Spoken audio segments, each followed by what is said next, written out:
చాటున పిందెను చూస్తా, సోకు తీగల్లో పండును కోస్తా, నువ్వొస్తే కప్పిస్తా ముద్దుల ముంతమ్మ.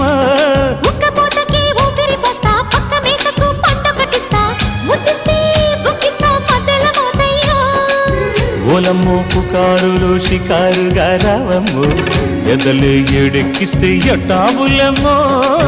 ఊరయ్యో బజారులో మజాలకి రానయ్యో, పగలే పక్కెక్కిస్తే తంటాలేవయ్యో. మిట్టిల మీదున్న మిస్సమ్మయ్య సంటే వడ్డీలతో పాటు ఒళ్ళోకి వస్తుంటే పోగ